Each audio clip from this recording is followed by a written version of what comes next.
Duchess Bridle and Saddle. I'm Kate Wilson, and I want to talk to you today about flocking. A lot of you probably have flock saddles, and I want to talk a little bit about what flocking is and how it affects the symmetry of your saddle.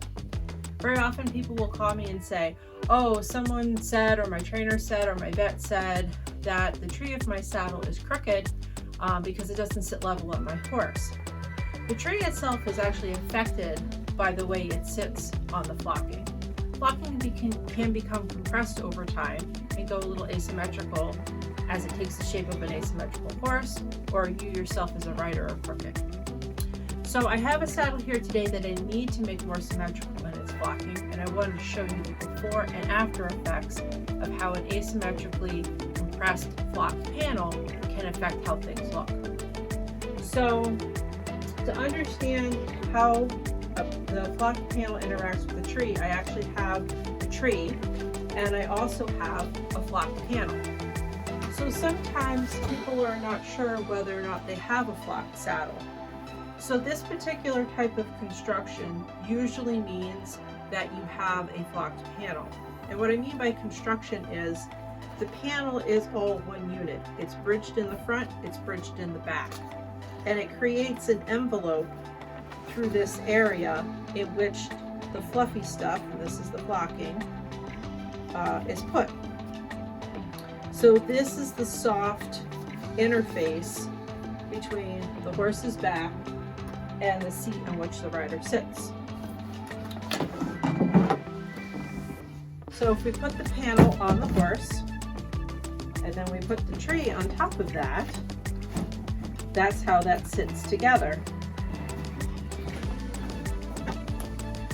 So when you're sitting in the saddle, if you start to overweight one seat bone, you can actually start to crush one side. Okay?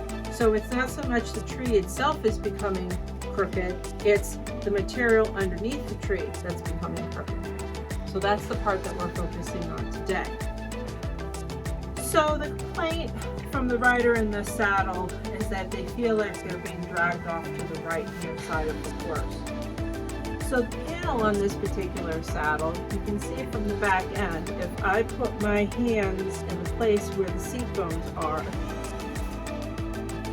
you can see that the right side is lower. What I mean by that is this area of the panel, this whole side is lower to this side and it's higher on the right. So when the rider is riding, they're going to be sliding off to the right hand side of the horse. We want this saddle to sit more equally. But when I do that, there now becomes a space underneath the right hand side, and the left hand side is now contacting the horse's back.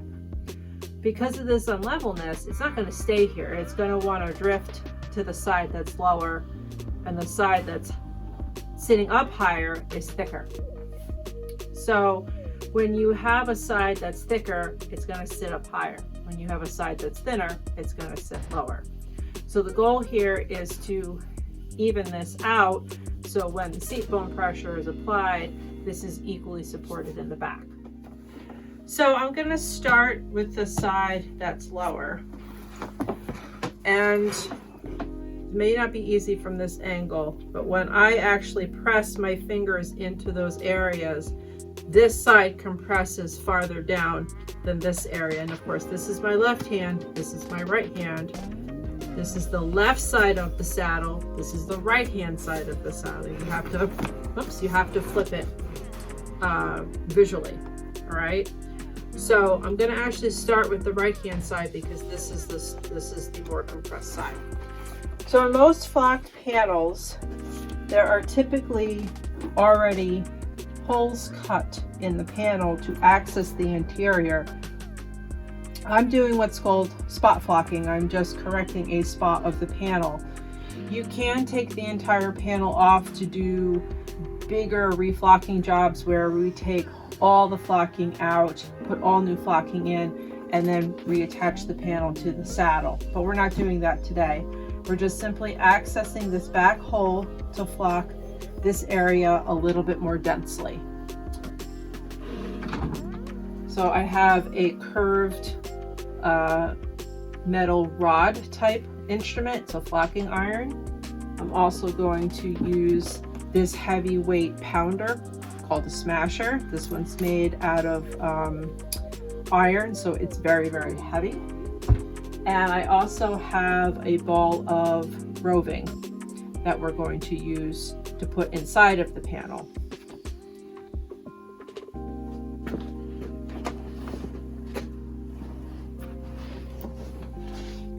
So I start by putting the wool into the hole and then using the flocking iron to direct it where I want it to go.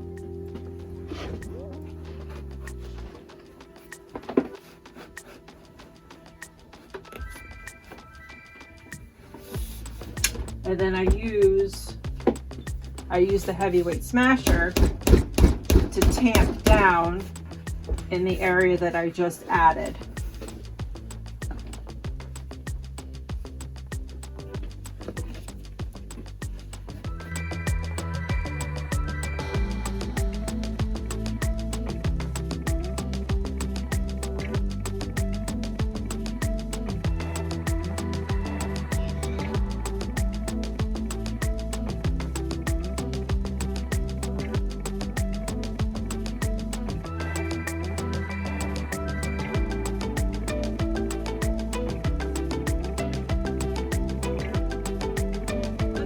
Added more flocking to the right side, when I put my hands in the seat bone area, I can't get the saddle to want to shift to the right anymore.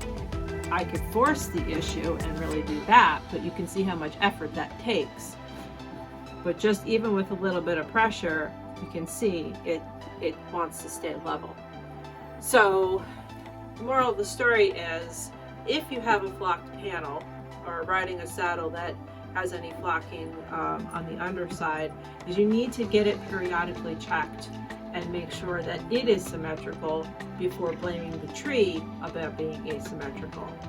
If you have a flocked saddle, if you need any help with flocking, please give us a call, or you can visit our website at www.duchessbridalsaddle.com, and it'd be lovely to help with you. Thanks!